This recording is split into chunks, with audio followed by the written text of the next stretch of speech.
When you have a conversation with an Afro-American and you ask them, what is it that the white man owes you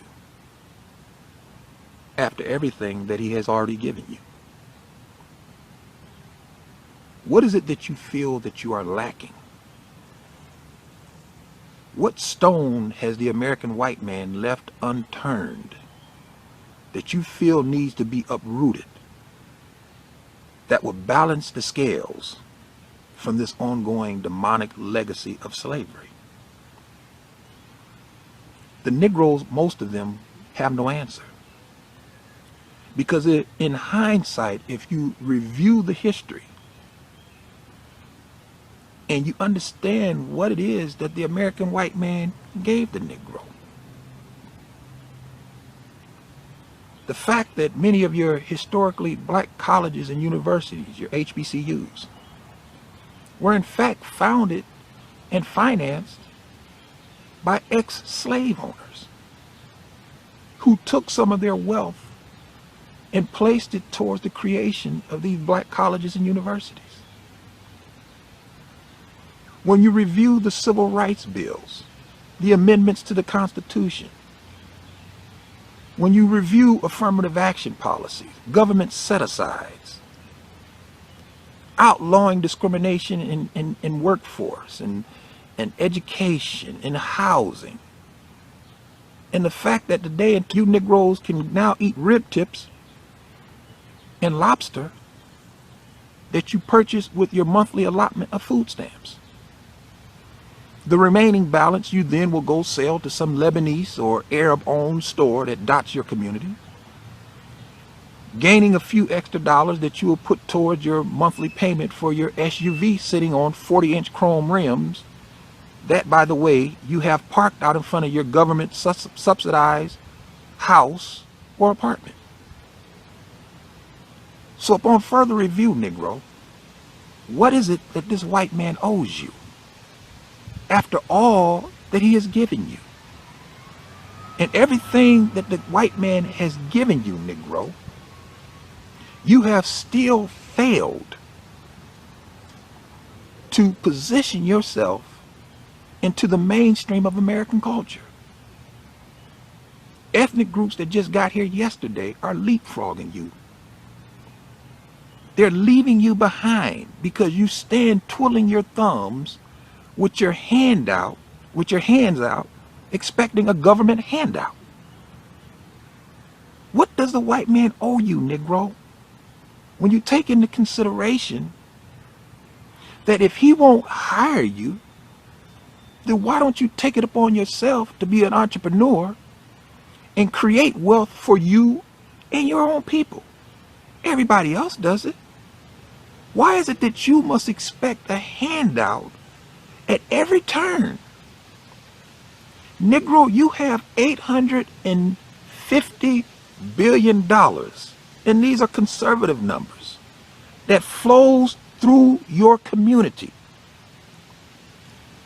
That equals the GNP of some countries in Europe.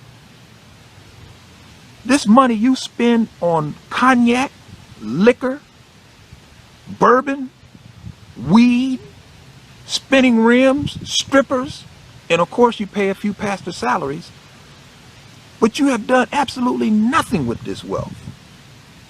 But yet you consider and claim that you are poor and that you need a handout and that because of slavery you can't make it. Negro, you never picked any cotton. You never felt the lash or the sting of the lash. Negro, today the black race has more college-educated citizens that we've ever had in our sojourn in this nation. With all of your black colleges and universities, with all of your black college graduates, with all of your black entertainers and athletes, with all of this wealth that you have flowing through your community, Negro, you still stand twiddling your thumbs, expecting a handout. And the only reason why that you do this is because you are a professional victim. And you have embraced a doctrine of victimization that has been preached to you by hypocritical white liberals who want to keep you on their democratic slave plantation, preached to you by crooks from the civil rights movement, Messie Jackson, Al Sharpton, and a conclave of buffoonish, ignorant Negro pastors who don't even begin to understand the history of the Bible that they stand up and try to preach on Sunday morning. This is the condition of the American Negro.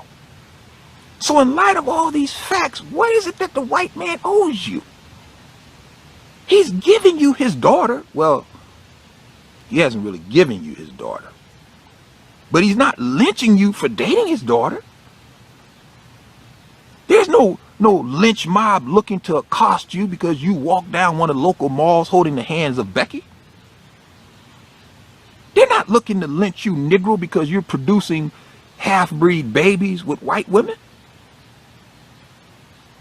So what is it that this white man has, what stone has he left unturned for you, Coon? What is he not giving you? That today in 2012, you figured that if he only gave me that, the scales would be balanced. And when you, before you answer that question, Negro, keep in mind that $850 billion flows through the black community annually. You spend $250 on a pair of Air Jordan sneakers. You got all of this bling bling around your neck. You're riding around in the latest SUVs. All of this wealth. But somehow you still believe that he owes me something else. What is it that he owes you, Negro?